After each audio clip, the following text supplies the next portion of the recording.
ನೆರವೇರಿಸಿ ಬಹಳ ಅದ್ದೂರಿಯಾಗಿ ಆ ಕಾರ್ಯಕ್ರಮವನ್ನ ನಮ್ಗೆ ನೆರವೇರಿಸಿ ಕೊಟ್ಟರು. ಇದಕ್ಕಿಂತ ಹೆಚ್ಚಿಂದೆಯೇ ಯಾವ ಪ್ರೋತ್ಸಾಹ ನಮ್ಗೆ ಬೇಕು?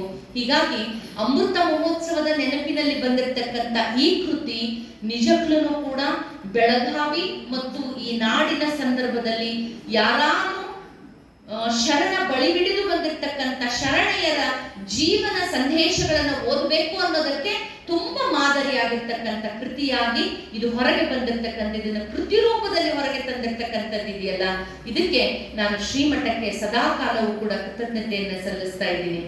ನಮ್ಗೆ ತುಂಬಾ ಮುಖ್ಯ ಅಂತಂದ್ರೆ, ನಾನು ಪ್ರತಿ ವೇದಿಕೆಯಲ್ಲಿ ಇತ್ತೀಚೆಗೆ ನನ್ನ ಅನುಭವ ಇದು, 12ನೇ ಶತಮಾನದ ಶಿವಶರಣರ ಧರ್ಮವನ್ನೊಂದು ಬಿಟ್ರೆ ಬೇರೆ ಯಾವ ಧರ್ಮವೂ ಕೂಡ ಹೆಣ್ಣು ಮಕ್ಕಳಿಗೆ ಈ ತರಹದ ವೇದಿಕೆಗಳನ್ನ ಒದಗಿಸಿ ಕೊಟ್ಟಿರ್ತಕ್ಕಂಥದ್ದು ಇಲ್ಲ. ಇದು ನನ್ನ ಅನುಭವ. ನಾನು ಬಹಳ ಸಂದರ್ಭದಲ್ಲಿ ಇದನ್ನು ಹೇಳ್ತೀನಿ.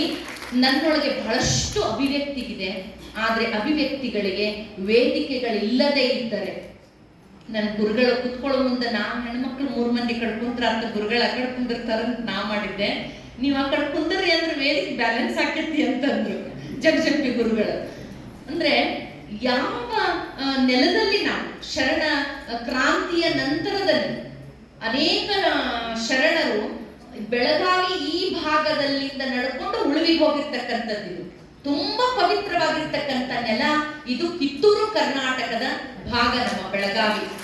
ಇಲ್ಲಿ ಯಾವತ್ತೂ ಹೆಣ್ಮಕ್ಳು ನಮ್ಮ ಮಠದ ಸಂಪ್ರದಾಯದಲ್ಲಿ, ನಮ್ಮ ಮಠದ ವೇದಿಕೆಗಳಲ್ಲಿ ಎಲ್ಲಾ ಹೆಣ್ಣು ಮಕ್ಕಳನ್ನ ಧರ್ಮ ಜಾತಿ ಯಾವುದೂ ಇಲ್ಲ, ಎಲ್ಲಾ ಹೆಣ್ಮಕ್ಳನ್ನ ಕರೆದು ಗೌರವಿಸಿರ್ತಕ್ಕಂಥದ್ದು ಇದೆಯಲ್ಲ, ಇದು ನಮ್ಮ ನಾಡಿಗೆ ಬಹಳ ದೊಡ್ಡ ಮಾದರಿಯಾಗಿರ್ತಕ್ಕಂಥದ್ದಂತ ನಾನು ಅನ್ಕೊಳ್ತಾ ಇದ್ದೀನಿ. ಅಷ್ಟೇ ಅಲ್ಲ, ನಮ್ಮ ಧರ್ಮದಲ್ಲಿ ಬಿಟ್ರೆ ಬೇರೆ ಯಾವ ಧರ್ಮದಲ್ಲಿನೂ ಕೂಡ ನಾನು ನೋಡಿದ್ದೀನಿ ಹೆಣ್ಣು ಮಕ್ಕಳಿಗೆ ಇಂತಹ ವೇದಿಕೆಗಳನ್ನ ಕಲ್ಪಿಸಿ ಕೊಡ್ತಕ್ಕಂಥದ್ದನ್ನ ಯಾವ ಧಾರ್ಮಿಕ ಸಂಸ್ಥೆಗಳು ಮಾಡಿಲ್ಲ.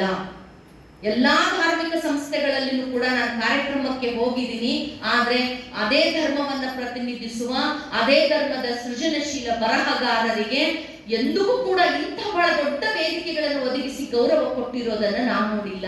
ಆದ್ರೆ ನಮ್ಮ ಈ ಕಿತ್ತೂರು ಕರ್ನಾಟಕ ಭಾಗ ಆಗಿರ್ಬೋದು, ಉತ್ತರ ಕರ್ನಾಟಕದ ಭಾಗದಲ್ಲಾಗಿರ್ಬೋದು, ನಮ್ಮ ಎಲ್ಲಾ ಶರಣೆಯರನ್ನ ಮತ್ತೆ ಮತ್ತೆ ವೇದಿಕೆಗಳನ್ನ ಕಲ್ಪಿಸಿ ಕೊಟ್ಟು ನಮ್ಮ ಅನುಭವಗಳನ್ನ ಹಂಚಿಕೊಳ್ಳೋದಕ್ಕೆ ನಮ್ಗೆ ಅನುವು ಮಾಡಿಕೊಡ್ತಕ್ಕಂತ ಈ ಮಠದ ಕಾರ್ಯ ಇದೆಯಲ್ಲ, ಇದು ಮೊದ್ಲಿಂದಲೂ ಕೂಡ ನಾನು ಅನೇಕ ಸಂದರ್ಭಗಳಲ್ಲಿ ಹೇಳ್ತಾನೆ ಇದ್ದೀನಿ.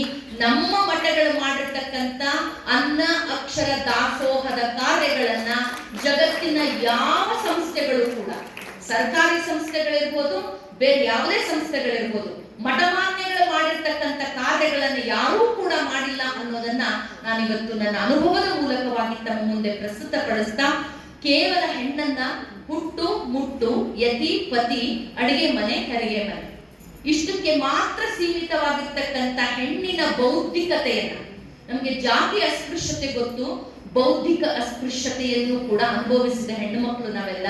ಆದ್ರೆ ಶರಣ ಸಂಭೋಗದಲ್ಲಿ ಅದರ ಅನುಭವಗಳನ್ನ ತಮ್ಮ ಒಡಲಲ್ಲಿ ಇಟ್ಟುಕೊಂಡಿರ್ತಕ್ಕಂಥ ನಮ್ಮ ಮಠಮಾನ್ಯಗಳ ಪರಿಧಿಯಲ್ಲಿ ಬರ್ತಕ್ಕಂಥ ಅಕ್ಕನ ಬಳಗದ ತಾಯಂದಿರನ್ನಾಗಿ ಇಟ್ಟುಕೊಂಡು